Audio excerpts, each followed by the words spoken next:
Alors Jocelyne Madec et Thierry Trush, on va parler aussi d'ambition. C'est l'un des termes qu'on a utilisé depuis le début de cette matinée. En quoi est-ce que pour vous, cette Brace Fab, c'est une ambition pour l'ensemble du secteur industriel breton? Je pense qu'en fait, sur le territoire breton, comme sûrement sur d'autres territoires en France, comme l'a dit tout à l'heure Martin, l'industrie n'était pas franchement en odeur de sainteté, donc n'était pas vue ni visible. Il n'y avait pas franchement d'événements purement industriels. Donc aujourd'hui, nous avons créé depuis 3 ans différents outils qui vous ont été rappelés, je dirais, dans la petite vidéo. Aujourd'hui, l'ambition, c'est effectivement de faire tourner tout ça et de montrer que les industriels ici présents adhèrent à cet outil, à ces outils, à BraceFab, qu'on arrive en fait à drainer une voie industrielle et que cette voie industrielle soit de plus en plus forte et qu'effectivement elle fasse partie aujourd'hui du paysage, aussi bien des entreprises que du paysage politique, du paysage de la formation.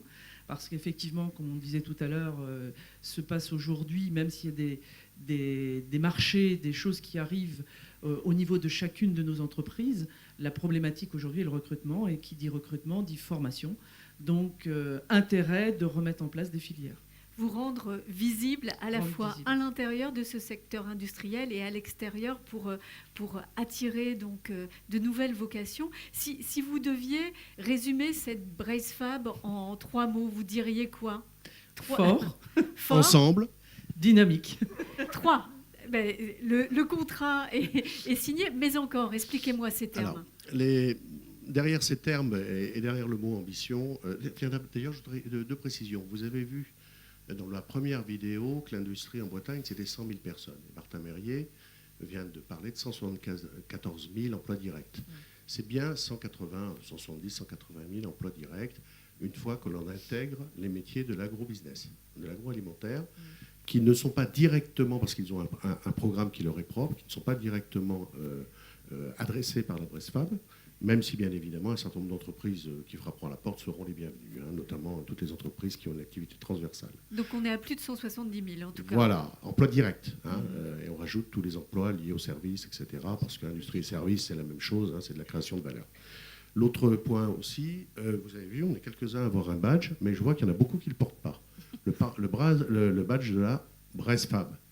Alors, portez-le parce que vous êtes ici aujourd'hui, mais il va falloir que vous adressiez à vos collègues qui n'étaient pas ici pour leur dire le programme existe, j'y étais, tiens d'ailleurs je peux même te donner un badge et puis voilà le document qui va bien et à qui t'adresser. Donc faites de la pub parce que c'est vraiment un programme qui va durer pendant 3 ans et qui s'adresse à l'ensemble des industriels. Alors pour parler d'ambition et fort, dynamique et ensemble, premier point qui me paraît vraiment très très important, c'est la conscience qu'on peut avoir tous ensemble, de représenter justement ces 180 000 emplois, cette création de valeur sur notre territoire breton.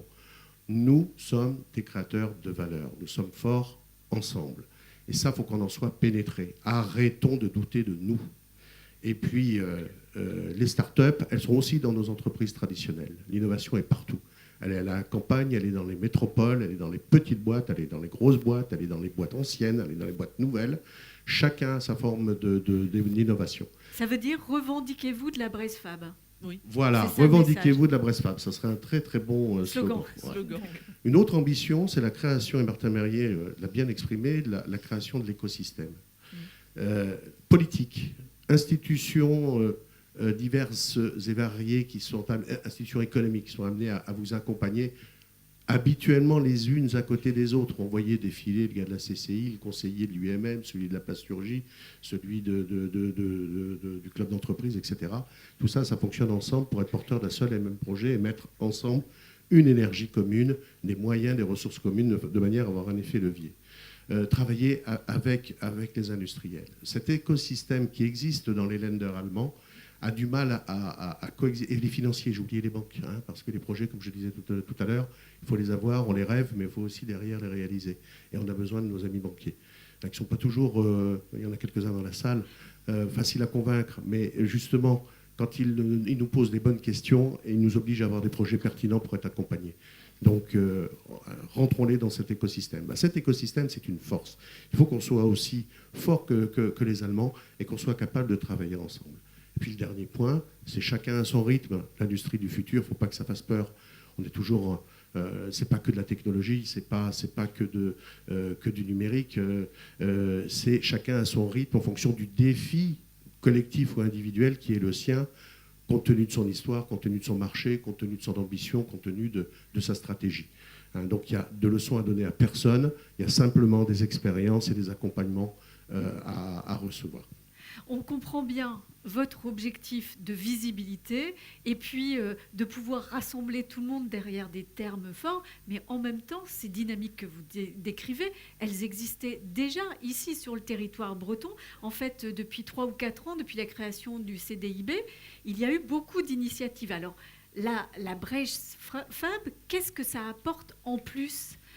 Disons qu'en fait, ce qu'on parlait tout à l'heure de la visibilité, quand on a différents outils, c'est plus éparpillé. Quand on a effectivement un toit où on abrite en fait toutes ces pièces, on crée une maison, on crée un lieu, on crée un rassemblement, on crée une voie et on est plus visible. Si on est éparpillé effectivement avec différents outils, ce qui existait effectivement, vous avez raison, on nous voit moins. On parlera du CDIB, on n'en parlera pas, on parlera du défi, on parlera...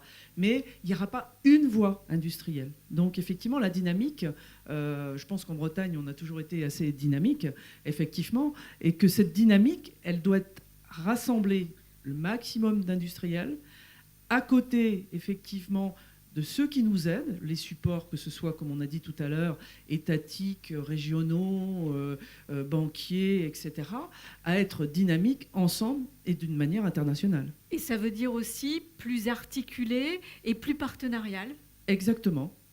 Plus partenarial. Et j'ajouterais quelque chose, dans le dynamisme, il y a une chose qu'effectivement, on a peut-être moins insisté les années précédentes, mais sur lequel je tenais particulièrement, c'est le côté jeune. On ne sera dynamique que si on intègre toutes les strates de la population, et donc les jeunes, dont on a fort besoin aujourd'hui dans nos recrutements et dans nos formations. Alors Martin Merrier nous en a parlé, la formation c'est important, mais comment est-ce que vous intégrez ces jeunes dans l'industrie ? Aujourd'hui, je dirais qu'il y a des outils également, l'apprentissage, l'alternance, et c'est quelque chose de plus en plus valorisé. Aujourd'hui, les jeunes sont différents des jeunes d'hier, donc ne savent pas forcément vers quel métier ils veulent se diriger. Donc, de faire de l'apprentissage, d'être au quotidien dans la réalité de l'entreprise, ça fait naître des vocations, ça donne des idées et ça permet en fait de pallier à des recrutements et à mettre en place des filières nouvelles et des formations. Ce qui nous ramène à ce que vous disiez au départ, il faut être visible pour donner envie. À vous entendre, j'entends bien le caractère partenarial fort de visibilité. Il y a un autre aspect qui me semble important, et si on avait un autre slogan à trouver, ce serait celui de la simplicité pour les industriels et les entrepreneurs qui sont dans la salle. Ça aussi, c'est un point important. Oui, je pense. Enfin, j'aime beaucoup rappeler certaines choses, mais vous savez, je parlais de ce que je fais parce que moi, je fais de l'aéronautique, je fais plein de choses qui peuvent donner des étoiles dans les yeux des gamins. Mais ce que je rappelle toujours, c'est que c'est les petites mains de l'ombre qui font que ça marche. Et les petites mains de l'ombre, c'est les TPE, c'est les PMI, c'est les jeunes.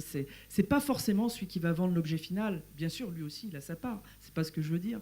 Mais seul, on n'est rien. On a besoin de l'ensemble de ces petites mains. Donc c'est important de les mettre de temps en temps en lumière. Et Bricefab, c'est aussi ça. Thierry Trusch, les industriels, ils ont besoin de simplicité pour savoir comment être accompagnés, comment entrer dans cette dynamique. Alors, vous parlez de simplicité. Ça marche ? Oui. Vous parlez de simplicité quand je pense à l'impôt à la source qui va nous simplifier la vie, à la RGPD qui a du bon, parce qu'il ne faut pas gérer nos données n'importe comment, mais ça nous en met une couche quand même.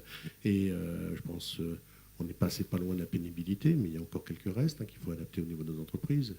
Et tout ce qu'on nous prépare, la simplicité, oui, on en a besoin. Et là, je m'adresse bien sûr à la directe, de manière à faire remonter auprès de l'État que j'aimerais bien que l'État s'occupe un petit peu moins des entreprises. En tout cas, laisse les entreprises respirer. Oui, de la simplicité, on en a besoin. On a surtout besoin de beaux carnets de commandes. On a besoin, tu l'as dit, de jeunes, et pas que des jeunes, de femmes, de salariés impliqués dans les entreprises. Il y a d'ailleurs une chose qui me paraît relativement intéressante, c'est on dit que les nouvelles générations ont de nouvelles attentes. C'est sûrement vrai, mais toutes les générations ont eu de nouvelles attentes.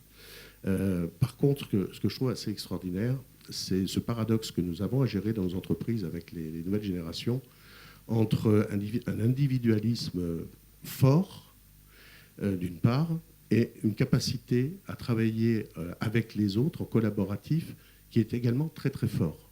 Entre une reconnaissance individuelle, un besoin de reconnaissance et de liberté fort, et puis en même temps, nos jeunes dans nos entreprises sont fiers, tant qu'ils y sont en tout cas, de leur entreprise, et ils l'apportent à l'extérieur de l'entreprise, dans leur famille, dans leurs relations avec les autres. Et ce paradoxe, il va falloir apprendre à le gérer.